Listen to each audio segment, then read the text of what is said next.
Bien, buenos días para vosotros que estáis en Sinaloa, la tierra de Malverde, que también es parte de vuestra historia, y buenas tardes desde España. Un gusto estar aquí en este programa de Diálogos con la Historia de la Universidad Autónoma de Sinaloa, que muy fiel a las nuevas tecnologías que semanalmente nos está obsequiando con audios y vídeos sobre la historia y los historiadores, ¿no? El título que elegí para esta exposición es exactamente Estudiar para historiador en el siglo XXI, pensando que os sea útil a vosotros, a vuestros alumnos de la licenciatura de Historia en la UAS, pero también a cualquier alumno o alumna de Historia en cualquier universidad europea o latinoamericana, ¿no? Siempre partiendo de la base que una cosa es estudiar historia, que es obligatoria para vosotros, tenéis que pasar exámenes y finalmente para que se os conceda la licenciatura tenéis que demostrar eso mediante exámenes y otro tipo de evaluaciones, que conocéis la historia de vuestro país, la historia universal, etcétera. Pero eso es una cosa, estudiar historia, y otra cosa que es a la que hoy específicamente quiero referirme es estudiar cómo se hace la historia. Estudiar para historiador. Titulo el título así de una manera no tan habitual, porque se habla más de la historia que el historiador, y se piensa que lo de ser historiador es algo que algunos, muy pocos, una élite plantean una vez que han acabado los estudios de historia. Y yo voy a defender otra cosa más compleja, es decir, que realmente uno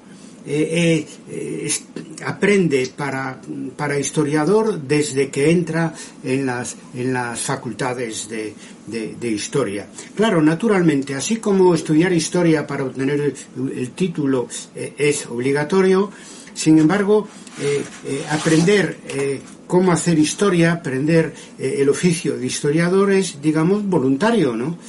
Depende de la vocación del estudiante, de su ambición, de su deseo para realizarse como profesor, y en este caso más todavía preciso como historiador, ¿no? Yo, ¿qué voy a decir? Los que somos historiadores de oficio amamos nuestra profesión y nos gustaría que otros muchos siguieran nuestro ejemplo, porque pienso que la historia nos hace más sabios y más felices, y además, sobre eso al final volveré, a través del ejercicio de la historia podemos hacer felices a los demás, al resto de la sociedad, lo cual nos llena de una doble satisfacción que compartimos con otras humanidades y con otras ciencias sociales, pero no creo que se dé tan claramente esa doble felicidad que supone estudiar y hacer historia como en el caso de la historia o de los historiadores, ¿no? Bien, podríamos decir, como algunos hacen, ¿no?, en su ignorancia, cualquiera puede escribir la historia. Eso lo escucháis, y de hecho muchos lo intentan sin tener ningunos conocimientos ni conocimientos mínimos para eso, ¿verdad? Piensan que es fácil, que cualquiera que sepa escribir y que tenga entusiasmo o afición puede escribir la historia. Y claro, yo empiezo por plantearos a vosotros y al que esté interesado a seguir este tema, cómo se aprende a ser un historiador. Os planteo la pregunta siguiente: si fuera tan fácil, ¿cómo es que hace falta trabajar en una universidad durante 3, 4, 5 años? Depende, según el título, el grado, la licenciatura, y en algunos casos más años, otros tantos quizás, para hacer un máster, para hacer una tesis doctoral. Si fuera tan fácil, no habría que estar tantos años preparándose para eso de ser historiador y escribir la historia, ¿verdad? Esa es la reflexión que quiero haceros. sobre todo porque eso parece que es como escribir una novela. Tampoco es fácil escribir una novela, ¿eh? También hay que prepararse. Normalmente lo hacen los escritores de ficción de una manera autodidáctica, pero eso no se puede hacer en el caso de la historia, porque acumulamos más de un siglo de experiencia historiográfica y no se puede hacer sin estudiar la historia, salvo que se quiera hacer pasar por historia, pues poner 4 letras encima de un papel. También otra cuestión que uno se puede plantear es: ¿hay que estar en una universidad para ser historiador? Bueno, sí y no. Sí, porque obviamente vosotros, estudiantes de historia, en la UAS o en otras universidades mexicanas o de cualquier otro lugar, sabéis que vuestros profesores, los que han pasado por semanalmente, todos estos últimos años, por este programa Diálogos con la Historia, pues son historiadores y todos estamos vinculados a universidades. Pero ¿qué pasa? Que hoy en día, desde hace ya un tiempo, está muy limitada la posibilidad de crear nuevas plazas de profesores de historia en las universidades. Digo de profesores porque las universidades tienen como primera prioridad la enseñanza, y después la investigación.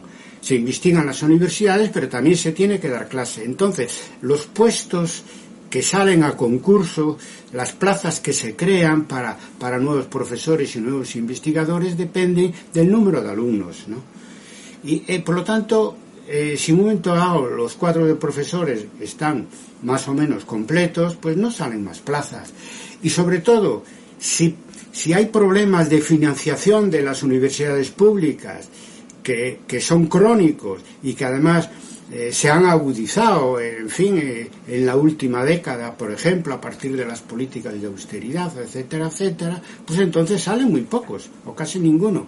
Solamente aquellos que permitan cubrir las jubilaciones de profesores, ni siquiera, por lo menos en España, se cubren 1 de cada 10 plazas de los profesores que se jubilan. Bien es cierto que aquí, a partir del año 2010, hubo una política severamente austera y que generó una crisis de la universidad de la que no hemos salido hasta ahora. Hay menos profesores que los que necesitamos para cubrir las docencias.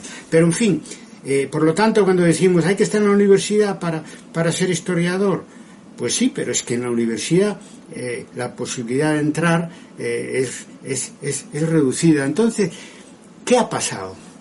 Porque al mismo tiempo que en la universidad había y hay dificultades para digamos, integrar a los alumnos mejores y con más vocación historiográfica, al mismo tiempo hemos generado más egresados, ¿no? Han salido más historiadores de nuestras universidades. Y lo que ha pasado es que muchos de estos historiadores jóvenes que hemos formado están fuera de la universidad y están escribiendo historia, incluso en bastantes casos haciendo la tesis doctoral o escribiendo historia siendo ya doctores y sin estar en la universidad. Con lo cual la universidad se ha extendido, ¿no?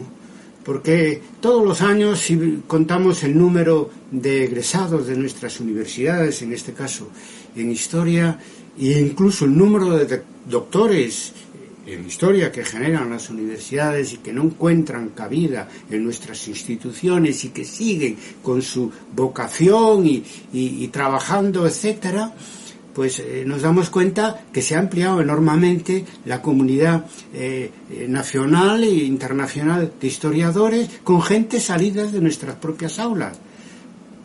Y eso nunca pasó antes, entre otras cosas porque la universidad era mucho más elitista y había muchos menos alumnos. Entonces, más o menos, aquellos más brillantes o más entregados y más trabajadores, pues se quedaban en la universidad. Hace años que no es así. Entonces, se ha ampliado mucho la comunidad internacional de historiadores y las diferentes comunidades nacionales de historiadores. Claro, donde primero han encontrado acogida, insisto, licenciados de historia, pero también con maestrías, también con doctorados, es en la enseñanza media y primaria. Ahí es donde están en este momento hay más historiadores en la enseñanza media y secundaria que en la propia universidad, desde el punto de vista cuantitativo. Por lo menos en España yo lo tengo muy claro, y me imagino que en México también, porque se trata de una ampliación de los profesores de historia, digamos, muy extraordinaria en un país como México, que cultiva tanto la enseñanza primaria, más todavía. Hay 1 millón de maestros en México. Eso me dicen mis colegas y amigos que dan clase de historia en las escuelas normales, sobre todo en la escuela normal superior de Ciudad de México. Por lo tanto, ahí están buena parte de los historiadores. Y lo digo porque si no podemos acoger a más historiadores jóvenes en nuestras universidades, pues van a encontrar acomodo en la enseñanza primaria y secundaria, y con un nivel de formación como el que tendrían si entraran en las universidades en una serie de casos. Eso es muy importante lo que está pasando, y es muy importante para el que está estudiando historia hoy en una universidad como la vuestra y está pensando qué voy a hacer en el futuro. Es la posibilidad más a mano para poder seguir trabajando, poder trabajar de historiador sin estar en la universidad, lo cual no quiere decir que no estén en relación con los equipos de investigación de sus universidades o con las redes historiográficas. Eso bien lo sabemos nosotros a través por la experiencia ya de 2 décadas de historia debate. También hay esto de lo que se llama la historia aplicada, también se llama historia pública. Bueno, es algo bien conocido, ¿no?, que muchos egresados nuestros pues no se emplean en la enseñanza media a lo mejor, pero se emplean en bibliotecas, museos, incluso medios de comunicación, internet, o sea que hay toda una serie de salidas profesionales para historiadores que no son en la enseñanza, pero sí en una serie de instituciones de tipo cultural o vinculado pues al sistema de museos y bibliotecas del Estado, y además hay una serie de actividades y de empresas como prensa, radio, televisión y no digamos internet, donde encuentran acogida estos jóvenes historiadores que no se dedican a la enseñanza, pero que siguen escribiendo la historia desde esos medios, además de difundirla. Claro, no todos difunden, sino que muchos además escriben y publican sobre historia, ¿no? Bueno, también hay historiadores que salen de las universidades y ves que publican, y ves que van a los archivos, y ves que investigan, y ves que participan en la comunidad, en las redes de historiadores, y sin embargo trabajan en cualquier otra cosa que no tiene que ver ni con las instituciones culturales, ni con la enseñanza superior, ni enseñanza media. Vosotros lo sabéis, ¿no? Yo recuerdo una vez en Ciudad de México una chica que era peluquera, ¿no?, y estaba haciendo la tesis, por poner un ejemplo, ¿no? Entonces, ¿qué quiero decir? Que si hay vocación, mucha vocación, uno puede dedicar el tiempo libre que le deja un trabajo. Todos tenemos que ganarnos la vida, aunque no tenga nada que ver ni con la historia, ni con la universidad, ni con la cultura, y puede estar produciendo historia, ¿no? En fin, que yo creo que hay toda una serie de posibilidades para animar a los estudiantes de historia que quieren ser historiadores a visualizar un futuro. Quizá nuestra obligación desde las universidades es facilitar formas de contacto con estos egresados que quieren hacer historia fuera de la universidad, incluso fuera de la enseñanza, y para eso están naturalmente las redes académicas. Nosotros, insisto, hablamos desde la experiencia de Historia Debate, que es muy anterior incluso a la existencia de las redes actuales, donde una parte muy importante de los historiadores que están ahí pues no trabajan en la universidad, ni siquiera incluso en la enseñanza secundaria, y sin embargo están ahí, están en los debates y producen historia. Bien, eso es factible. Claro, a algunos le puede generar la duda, dice, bueno, pero si yo estoy fuera de la universidad, el que esté fuera uno quiere decir que no sea investigador, ni becario, ni profesor asistente, ni tal. No quiere decir que no mantenga el contacto, ¿no? Porque hay equipos de investigación y hay redes académicas, pero puede generar esa duda. Pues sí, hoy se puede, porque Internet favorece enormemente esta ampliación enorme de las comunidades de historiadores que se está produciendo hoy. ¿Y por qué? Porque tiene una función democratizadora que nunca existió, porque nuestra disciplina, muy vinculada a la universidad, a la relación jerárquica, profesor-alumno, siempre fue a su vez muy jerárquica, historiadores consagrados, no consagrados, mayores, jóvenes, y con todo eso acabó Internet o horizontalizó, digamos, la creación de conocimiento y la difusión del conocimiento. De manera que cualquier joven que quiera escribir sobre historia, incluso investigando, no solo divulgando, pues puede crear un blog o puede acudir a las webs que publican trabajos, etcétera, y hacerse oír. Incluso hacerse oír ante mucha más gente que los propios lectores que tienen nuestras revistas académicas especializadas. De hecho, yo hace muchos son 20 años, que publico mis trabajos al mismo tiempo en revistas académicas o monografías, etcétera, y en mi página web que Mabel Valencia citaba al principio, donde tengo 1.300.000 visitas.